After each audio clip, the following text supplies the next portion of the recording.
ஜெயவாசவி எல்லோருக்கும் இனிய காலை வணக்கம். இன்று 17வது ஸ்லோகம். பிரளய காலத்தில் காரிருள் நீக்கமர எங்கும் நிறைந்திருக்கிறது, எல்லாவற்றையும் அது விழுங்கவும் செய்கிறது எனலாம். பரபிரம்மம் அத்தகையதோ என்ற ஐயம் ஏற்படலாம். அதற்கு விடை வருகிறது.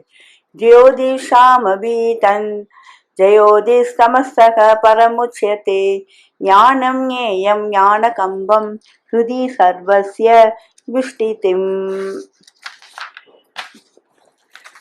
ஒளிகளெல்லாம் ஒளியாகிய அது இருளுக்கு அப்பாற்பட்டது என்று சொல்லப்படுகிறது. அறிவும் அறியப்படும் பொருளும் அறிவினால் அடையப்படுவதுமாகிய அது எல்லோருடைய உள்ளத்திலும் நிலைத்திருக்கிறது. சுயம் ஜோதியாக தென்படும் சூரியன், நட்சத்திரம் முதலியவைகள் பிரளய காலத்தில் தங்கள் ஒளியை இழந்து மறைகின்றன. புத்தியானது ஆத்மாவிடத்து வாங்கிய உணர்ச்சியை இழக்கலாகிறது. ஆத்மாவோ தன் ஒளியை ஒரு காலம் இழப்பதில்லை. ஜடப்பொருளுக்கு உண்டாகிற இருளும் வெளிச்சமும் ஆத்ம சைதன்யத்தை அணுக மாட்டா. நள்ளிருளில் ஒருவனுக்கு தன் உடலும் உடையும் தென்படுவதில்லை. ஆயினும் நான் இருக்கிறேன் என்ற உணர்ச்சி இருளில் மறைவதில்லை.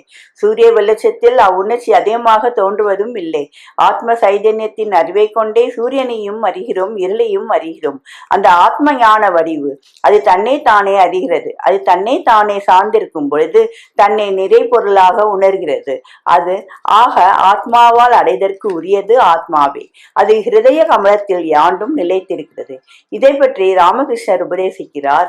உள்ளே ஹிருதயத்தில் ஈஸ்வரனை உணர்பவன் புறம்பேயும் அவனை காண்பான். தன்னுள்ளே ஈஸ்வரனை காணாதவன் தனக்கு வெளியேயும் அவனை காண மாட்டான். ஆகவே தேவகாலயத்தில் தெய்வத்தை காண்பவன் அகிலாண்டத்திலேயும் அவனை காண்பான்.